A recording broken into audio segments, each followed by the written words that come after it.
In episode 24 today, we're discussing farm business generational transfers from the current owner's perspective.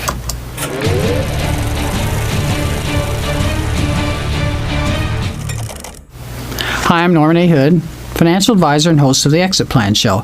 I interview America's top advisors, like today's guest Bill Circle, to help business owners like you enjoy more freedom, grow your company faster, and retire someday on your own terms. Bill's with Sinago in Macomb, Illinois. He's the owner. He has a master's degree in clinical psychology. He's a licensed clinical counselor and family business consultant. So, for starters, Bill, can you talk about the generational aspect of a family farming operation? Okay.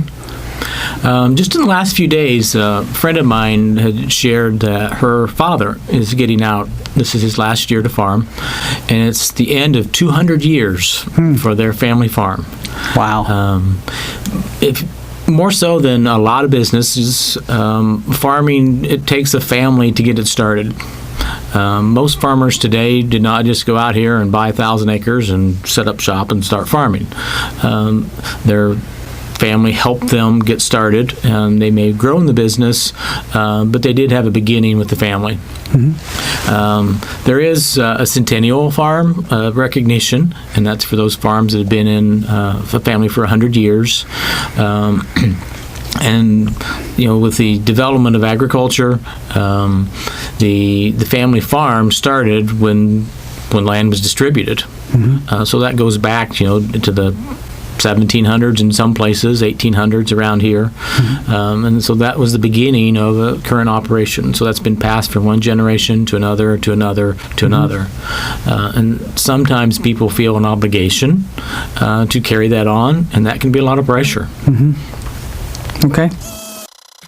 So, a lot of times, current owners have a lifetime of experience, mm-hmm. and a lot of that experiences, they've seen multiple changes. When it comes to exit planning, how does that affect their viewpoint? Okay.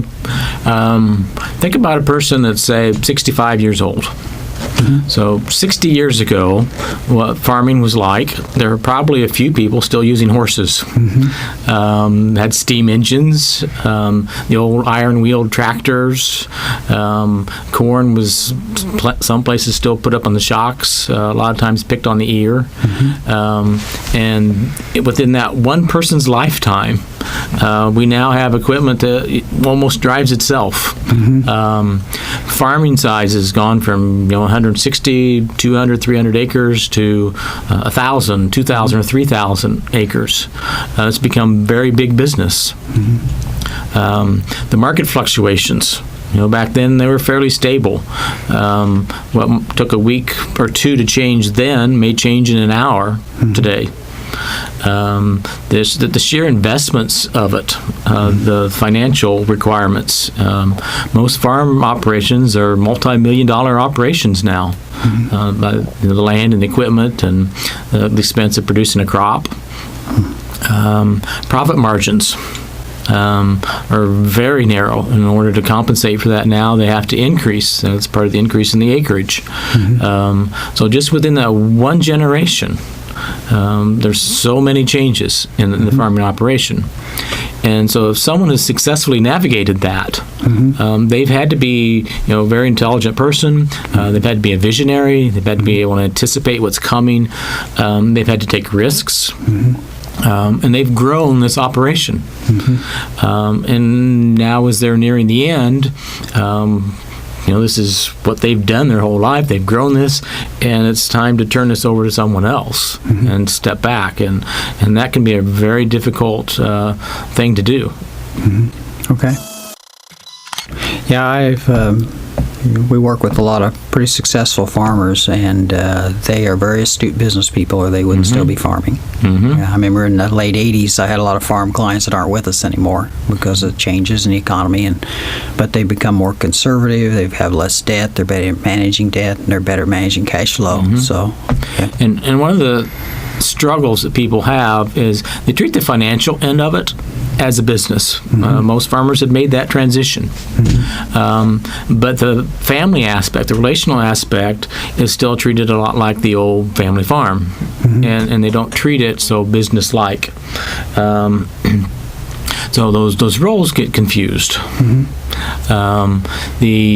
One of the transitions that this person has to make is he goes from being a visionary to being a follower. He goes from being a leader to being a producer. There's a couple changes that they have to make, and if those family dynamics haven't been worked through, that's a hard role to change. And one of the most common things that happen is when they step out of that role, they kind of take a look at themselves and they say, well, who am I now? And now what am I going to do? And where do I find my value and my worth now? I can't do, or I'm not doing what I used to do. And that can be quite depressing for some people. Yep, I agree. Yeah, it's hard to, when you put your whole life into something, it's hard to put the brakes on. And to build that business, and then all of a sudden now trust it to somebody else. That can be a pretty scary thing. And a lot of times farmers, the old saying is they never retire, they just pass away. And there's some people, they will do that. They are going to farm until they're dead. Right. Because they can't let go. They can't make that transition. Well, you've talked a little bit about roles in the farming operation and what farmers do after they leave a certain role.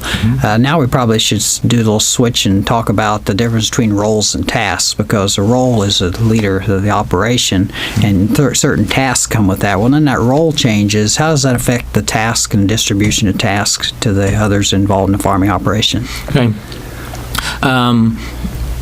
The difference between a role and a task is a job that has to get done.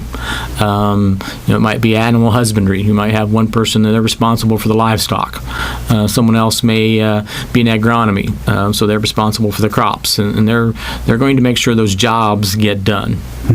Roles have to do with the relationships of the people and the functions in those relationships.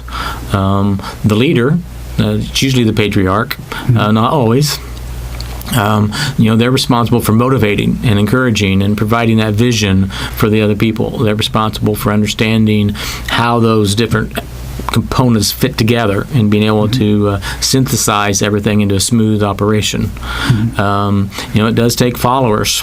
A person has to be willing to follow the lead and set back and be a little under, if you want to use that term, the leader. And then so when someone's been in that leadership role and now all of a sudden they're going to pass this on to their children, they're going to give that responsibility, that role to the child, but then they're switching. And they're in essence taking the role of the child in this operation. So it's just a total flip-flop. And so to go from being a leader to being a follower is very difficult for most people. Right. They still have all these ideas that they want to do. And so they could become critical of the one that's stepping up, the assumer, the child that's assuming those roles. They could become defiant. In best case scenarios, there's high respect for each other, and there's adult relationships, and the father is able to step back and let the son take the lead and step in when it's needed. Okay. Yeah, I know some of the farmers I've noticed when they retire, maybe when they were running the operation, they were too busy to check on the cattle or too busy to, drive by and take a look at the crops. But now they're, they still get up early in the morning and they take their time. They go out and look at the cows, but they don't really have any, any tasks that are they're extremely demanding for them. Yeah, and it's not really extremely vital, but they enjoy it more because they've got more time. They don't have the pressure. That's all been passed off to the next generation. So some of it enjoy it more. They enjoy that relaxation and that they can be a part of it without all the pressure. Others, they do that as a way of staying connected because they do feel like they're on the outside. And by just going out there and watching and looking and checking, that's a way for them to be a part of and stay connected to that business. Okay. Okay, well, we're going to wrap it up pretty quick here, but what changes or what should change then when the patriarch passes the farming operation off to the next generation? In general, I think it is easier for children to grow up and have adult relationships with their parents than it is for parents to allow their children to grow up and have adult relationships. Okay. And I think that is probably the biggest thing that needs to occur. Okay. So bring them along as they go, not a big abrupt shift. But also see them as adults, see them as equals. Okay. If you still maintain that parent-child role, which is common throughout an adult, throughout a full lifespan, that's going to make this transition much more difficult. Okay. But for the parent to see that child as an equal adult and to have that respect for them and to be able to have those conversations at that level, I think is absolutely essential for a family farm transfer. Okay.